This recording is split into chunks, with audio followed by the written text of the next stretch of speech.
आग भी अजीब चीज़ है, बातों से भी लग जाती है। मिट जाते हैं औरों को मिटाने वाले, लाश कहाँ रोती है, रोते तो हैं दफनाने वाले।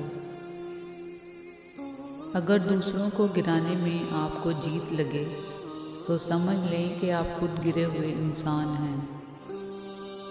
लोग बदलते नहीं, बेनकाब होते हैं। हाथ से कोई चीज़ छीनी जा सकती है, नसीब से नहीं। मुसलमान के हर फिरके ने एक दूसरे को काफिर कहा। एक काफिर ही है जो उसने हम सबको मुसलमान कहा। कुरान मजीद का खुलासा है, बंदे से तो खुदा से जोड़, पहले तोलो फिर बोलो। तकदीर के लिखे पर कभी शिकवा न करे इंसान, तू इतना अक्लमंद नहीं कि रब के राज समझ सके। अगर शिकस्त का कोई इम्कान ना हो तो फतह का कोई मतलब नहीं। अगर मुस्तकबिल को बदलना है तो तारीख का मुताला करो, तुम्हारी अकल ही तुम्हारी उस्ताद है। करीम इतना है कि नाराज भी हो तो भूखा नहीं रहने देता, शुक्र उस खुदा का। नमाज फजर अदा करने वाला खुदाई फौज का सिपाही है। इल्म दिल के लिए बाइसे ज़िंदगी है। अक्लमंद वो है जो कम बोले और ज़्यादा सुने। मोमिन हक ताला की मोहब्बत में ज़माने के हर तूफान का डट कर मुकाबला करता है। रिश्तों को वक्त दो, ताजमहल दुनिया ने देखा है, मुमताज़ ने नहीं।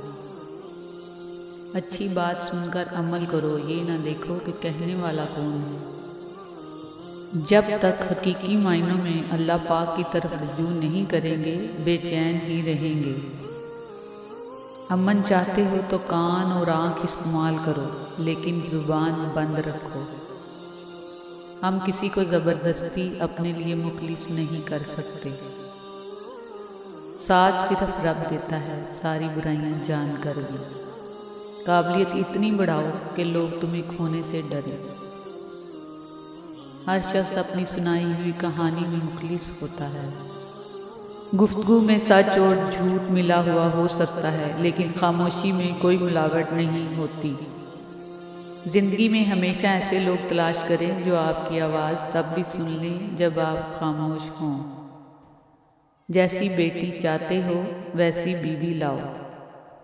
रिश्तों को कुछ इस तरह बचा लिया करो, कभी मान लिया करो और कभी मना लिया करो।